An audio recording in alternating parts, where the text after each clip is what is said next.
Hello students, आज हम BA part first के फर्स्ट पेपर का जिस चैप्टर का अध्ययन कर रहे हैं उसका नाम है सत्ता।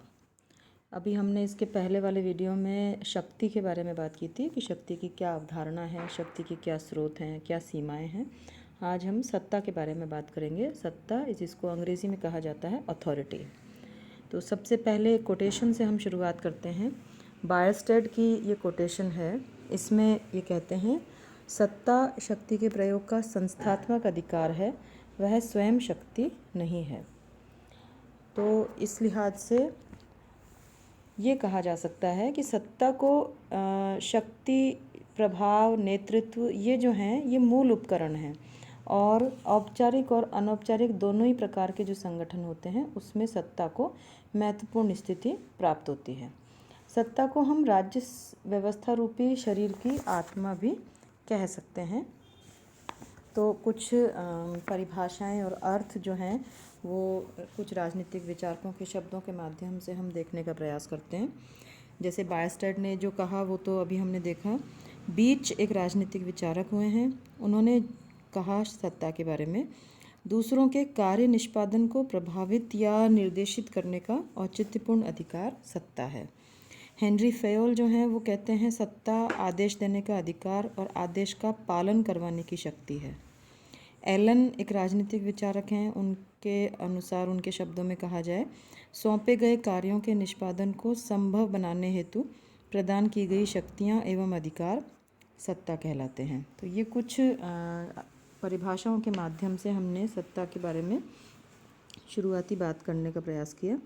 इसमें आगे हम सत्ता की प्रकृति के बारे में बात करें। दो सिद्धांत जो हैं वो इस संबंध में प्रचलित हैं। पहला है फॉर्मल थ्योरी यानी कि औपचारिक सत्ता सिद्धांत, और दूसरा है एक्सेप्टेंस थ्योरी यानी कि स्वीकृति सिद्धांत। फॉर्मल थ्योरी जो औपचारिक सत्ता सिद्धांत है उसके अनुसार सत्ता को आदेश देने का अधिकार माना जाता है, जिसमें सत्ता का जो प्रवाह है, सत्ता का जो फ्लो है वो ऊपर से नीचे की ओर चलता है। ये अधिकार व्यवस्थाओं में और संगठनों में विशिष्ट और वरिष्ठ अधिकारी जो हैं उनको दिया जाता है और इससे आदेश या सत्ता का एक पदक्रम बन जाता है। सत्ता के पीछे व्यवस्था या संगठन की औचित्यपूर्ण शक्ति ही होती है। इस शक्ति के कारण ही उसे स्वीकार किया जाता है और सत्ता को सत्ताधारी जो व्यवस्था या संगठन में एक तरीके से प्रतीक मात्र है। वो शक्ति जो दी गई है उसे उसका प्रतीक मात्र है। दूसरी थ्योरी जो इसमें दी है वो है स्वीकृति सिद्धांत यानी कि एक्सेप्टेंस थ्योरी। इसमें व्यवहारवादी और मानव संबंधवादी औपचारिक सिद्धांत में विश्वास नहीं रखते, वो इस स्वीकृति सिद्धांत का प्रतिपादन करते हैं। इन विचारकों के अनुसार सत्ता कानूनी रूप से तो केवल औपचारिक होती है, किंतु वास्तव में सत्ता जो है उसकी सफलता अधीनस्थ जो लोग हैं उनकी स्वीकृति पर ही डिपेंड करती है। तो इस स्थिति में आगे हम सत्ता के स्रोत या सत्ता के प्रकार जो हैं उनके बारे में बात करते हैं। सत्ता के इसमें स्रोत के आधार पर सत्ता तीन प्रकार की मानी जाती है। तीन तरीके से इसको कैटेगराइज किया गया है, परंपरागत, बौद्धिक कानूनी और तीसरा करिश्मात्मक। तो परंपरागत सत्ता का जो प्रकार है उसमें प्रजा या जो अधीनस्थ वरिष्ठ अधिकारी हैं उनके आदेशों को अधीनस्थ जो लोग हैं उनके ऊपर से आए हुए आदेशों को इस प्रकार से स्वीकार करते हैं कि ऐसा हमेशा से होता आया है, ये परंपरा है और ये हमें इसका पालन करना ही है। तो इसमें यह परंपरागत सत्ता का जो अभिप्राय शासन के उस अधिकार से लिया गया है यहाँ पर, जो राजनीतिक शक्ति के अनवरत प्रयोग से उभर करके सामने आता है। यहाँ पर अधीनस्थ सेवक समझे जाते हैं और वो आज्ञा पालन किसी विशेष परिस्थिति के कारण, विशेष व्यक्ति के कारण करते हैं। जैसे राजतंत्र में राजा है और उसके नीचे काम करने वाले तमाम मंत्री, सेनापति, प्रजा आदि वो परंपरा के होने के कारण, इस प्रकार की परंपरा होने के कारण उस आज्ञा का पालन करते हैं। दूसरा इसका जो प्रकार है सत्ता का वो है बौद्धिक कानूनी या वैधानिक यानी कि रैशनल, लीगल और लीगल ब्यूरोक्रेटिक अथॉरिटी।